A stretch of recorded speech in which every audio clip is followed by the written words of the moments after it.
Okay, now we're down. We moved on down the line. We're still inside the bowels of the LST. I think they call it bowels. It's below deck or whatever it is, but it's awful noisy. But we're with DTE Energy here, and just talking with the guys kidding around about military careers and how DTE Energy looks at veterans coming out because they're physically fit. We just had a young man standing here who just got out of the Marine Corps and had some skills, but could be retrained. And one of the things I forgot to mention is that there's a lot of money out there if you hire a vet. There's retraining money to actually train them. There's tax credits. There's all kinds of things. So what is DTE looking for, and what do you guys look for when you look for an employee? Well, give me your name first. Scotty Kehoe. I work right here in Muskegon. One of the biggest things that we look for is we look for a strong mechanical and technical background. So if you can really emphasize your technical and mechanical background, that's a huge plus for us. Beyond that, 99% of our work is done outside. So really being able to identify some of that outdoor activity that you've done, whether it be in your military service, it could be in hobbies, recreational type activities. Those are all really big selling points to us because you'll spend most of your time outside. So, a lot of our positions are entry level. We expect people to come in with limited knowledge. We provide all the training. We want to make sure people are safe and healthy while they're working. We realize that there's a level of danger to our business, so having some of that military experience is a big plus for us because people are calm and confident under pressure.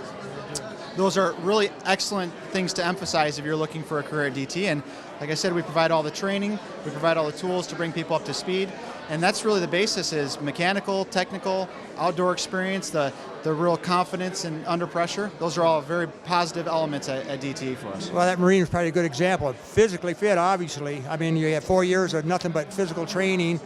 And in the military today, 20 years ago, it used to be, you could just take you in and you were a grunt, and that's all you did. But now everything is so high tech. Even if you're a frontline soldier, everything is so high, the GPS units and computers and everything else you got going on. It's very high tech. So they have those skills. They have a lot of them have them. So if you're interested and you don't think if you're eligible, now come on down and get an application. And get their cards, get their information. I got to get this young man over here too. And you're? My name is Chris John. I work out of the Detroit office. Okay, Chris is from Detroit. That's where the money comes from. Detroit. They send all the paychecks out. That's the big place. It does make its way over this side, so they'll hire. But Scott will take care of you right here, and you'll take it there. So how you doing with the jobs fair so far? You having people stop? We've had a lot of people stop by so far. There's a lot of interest. There are a lot of guys and a lot of women with strong technical backgrounds, or they're maybe looking for office work. We do hire customer service reps. We pretty much hire for everything you can think of at DT Energy. So there's always a job out there for somebody. If you're going back to school, we do have internships that will help you acclimate into whatever the field is you're going into, whether it be finance, whether it be engineering, whether it be accounting, marketing, anything. We're a fully functioning organization. And DTE is one of those organizations that they're rare to find anymore that you can hook up with, get employed with, and stay and retire from. I mean, right. You're able to land that job. Those are rare anymore. You can put in 20 or 30 years with the same company and go with them and be able to retire. And a lot of these companies come and go and they close up, but DTE Energy is here forever, isn't it? That's right. So if you're interested, you hook up with them. If they don't come down here today, is there a number or something they can contact you probably locally? How to get a hold of you? Well, the best thing to do is to go to our webpage at www.dteenergy.com, and it's /careers. And that's the best place to look. You'll find the jobs for the entire state. Actually, we have some facilities outside of the state, so if you're interested in another area, there's some opportunities there. Best place is to go there, apply right online. It gives you an opportunity to pursue other opportunities that come up.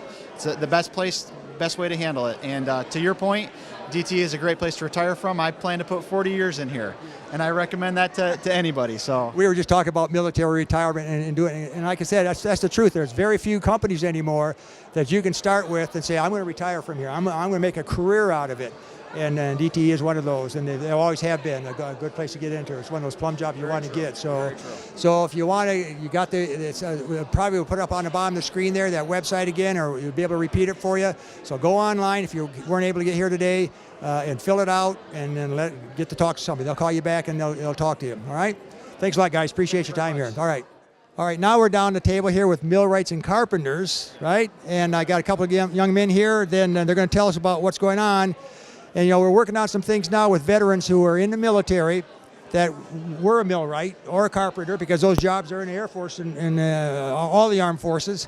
And when they get out, they don't know where to go, how to hook up with it. So you are the Millwright? Give me your name.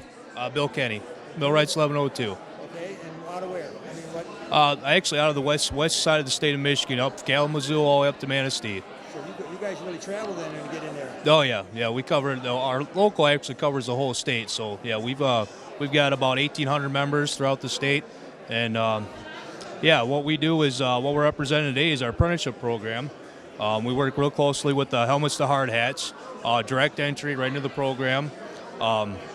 They get paid while they're training with us 4 weeks a year, 4-year apprenticeship program, and once they class out, they get journeyman status, and they get the journeyman book. They can travel across the state, across the nation.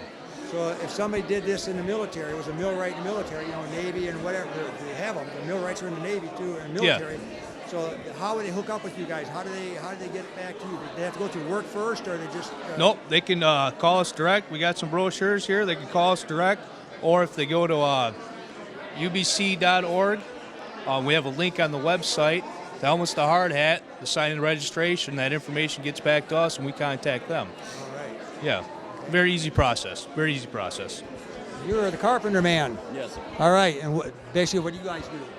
We do everything from doing drywall to store fixtures to bridges. When you're driving over the bridges out of the construction, that's what we do. We do scaffolding, support groups for a lot of the other trades. So like somebody coming out of the CBs or something like that would be or these guys who do this in military, construction in the military would be right up your alley. Correct. That's what you'd be looking for? Correct. I was in the CBs for 16 years. Thank you. Well, thank you for your service, man. Did you retire? No. You got out after 16? Out at 16. Oh, great. Man, you could have done 4 years standing on your head someplace. Man. I want to tell you, I've been retired for 25 years, so you should have stayed. All right. You did. All right. The CV, so thank you for your service anyway. Yeah. And then, so the guys come out. Was that how you got into what you're doing? Yes. You're training there? Yes, and the CBs I know from being in it, they do a 13-week class. What they'll do is when you get out, if we have an entry test that they take.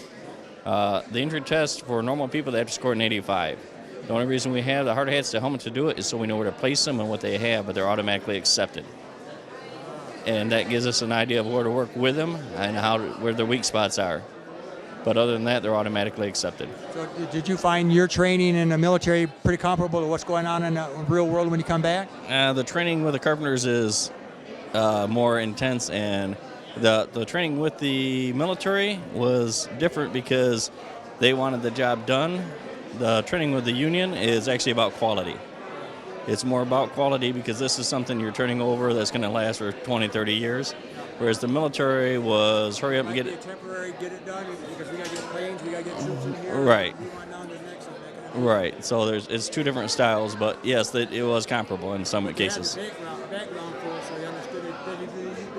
Right. Did you do well on the test when they come out? Yes. The test is mostly math, so it all depends on how good you are at math. And like I said, once we know where you're at, then we know how to work with you and make it better. Same thing. How do you get a hold of you guys? Same thing. If the best way is this www.realapprenticeship.com. And when you go to this website, there'll be a little icon that says helmets to hard hats. If you hit that, you can program all your information in, and it'll tell you who to contact anywhere in the country. Okay. It'll give you your local area for everyone in the country and how to contact them, and then they'll get back with you. And I know I have helmets to hard hats on our webpage at www.muskegonvets.com. Go on that link and go back to, and we're listed there, so they can go that access that way too, and come back to you guys, get to you guys. All right. Well, thanks guys very much thanks for coming to Jobs Fair number 1. Thank you. And thanks for what you do. Thank you for your service, brother. Appreciate it very much. All right. All right. Well, I think we're at the pointy part of the boat. Ship. I think it's called the bow. There we go. I'm a Cadell Air Force guy, and I've been chastised 4 or 5 times for calling it a boat, but always have a Navy guy to set me straight. We've moved on down. Now we're at hard hats to heroes. No. Heroes to hard hats. Heroes to hire. Hire to hire. Hire heroes. Heroes to hire. I got it on my website. It's www.muskegonvets.com. You go to our link and tap onto it. And these guys and gals are working here, and you're a veteran yourself. Thank you for your service. 40 years. Whoa. I thought 25 was enough. 40 years. I'm impressed. There you go. So tell me about the program. Okay. Introduce yourself first. Okay. Thank you very much. Yeah, I'm Mel Bauman. H2H is Heroes to Hired, and it's like Monster.com on steroids, and it's free. We're putting soldiers, veterans, Guard and Reserve people, their family members to work. Last month we put 67 people to work, so that's pretty good. Family members also are eligible to come? Family members also?